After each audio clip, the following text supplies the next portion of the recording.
নমস্কার বন্ধুরা, বাংলা গল্পের সোনাঝুরিতে সকলকে স্বাগত। এ হচ্ছে ভিন্ন স্বাদের গল্প শোনার আসল মজা। প্রিয় বন্ধুরা, আজ আমরা গোপাল ভাঁড়ের ভারী সুন্দর একটি গল্প শুনব। গল্পের নাম রাজাক্ষর। রাজা মহাশয় একবার গোপালকে অনেক দূরে বেশ কিছুদিনের জন্য পাঠিয়েছিলেন। গোপাল সেখানেই থাকে। রাজকর্মচারী বলে গোপালের থাকা খাওয়া কোনোটিতেই অসুবিধে হয় না। গোপালের অধীনেই দুজন চাকর আছে। গোপাল তাদের ফরমাসের উপরেই রাখে। একজনকে বেছে নিয়েছে তার শারীরিক আরামের জন্য, আরেকজনকে ব্যস্ত রেখেছে তার খাওয়া দাওয়ার জন্য। আর রাজামশাই বলে দিয়েছেন গোপালের যেন কোনো দিকে অসুবিধে না হয়। এটা রাজামশাইয়ের এক জমিদারের খামার বাড়ি। গোপাল এই পাড়াগাঁয়ে এসে দেখল জায়গাটা বেশ চমৎকার এবং হাওয়া বদলের জন্য খুবই উপযুক্ত। চারিপাশে ক্ষেত জমি, জমি পার হলেই মস্ত বড় পুকুর, পুকুর পার হলে ফের জমি, তারপর বাগান, বাগান পেরিয়ে আরও মস্ত বড় ক্ষেত। গোপালের এখানে কাজ হলো খামার বাড়িটাকে পরিষ্কার পরিচ্ছন্ন করে রাখা, ধানের গোলাগুলিকে সংরক্ষণ করে রাখা, আর একটা খাতায় কিছু হিসাব করে রাখা। এদিকে বেশ কিছুদিন হয়ে গেল রাজবাড়িতে গোপালের দেখা নেই। গোপাল না থাকলে আবার রাজামশায়ের কেমন ফাঁকা ফাঁকা লাগে।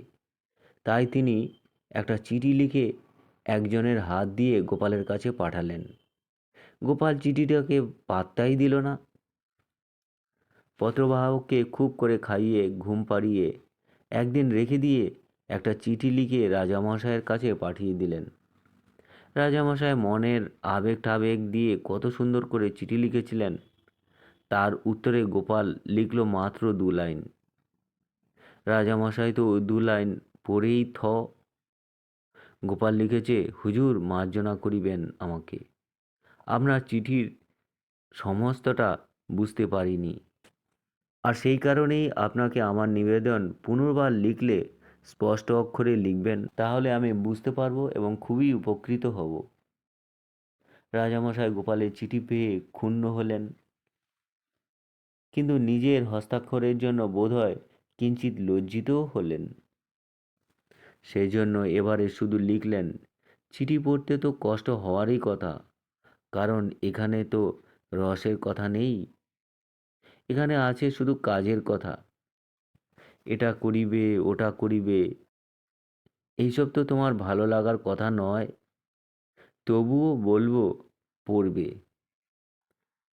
পত্রবাহককে পুনরায় একটি চিঠি দিয়ে গোপালের কাছে পাঠিয়ে দিল।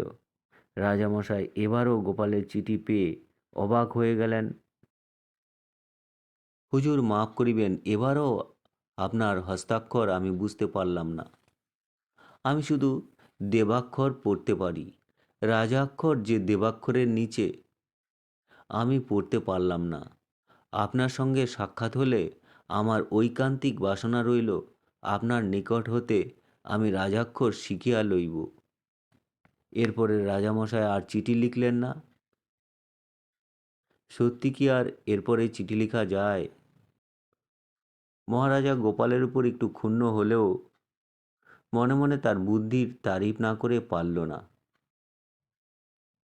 তো বন্ধুরা, এই ছিল আজকের গল্প পাঠ। আপনাদের ভালো লাগলে চ্যানেলটির সঙ্গে থাকবেন, সাবস্ক্রাইব করবেন। সকলে ভালো থাকবেন, ধন্যবাদ।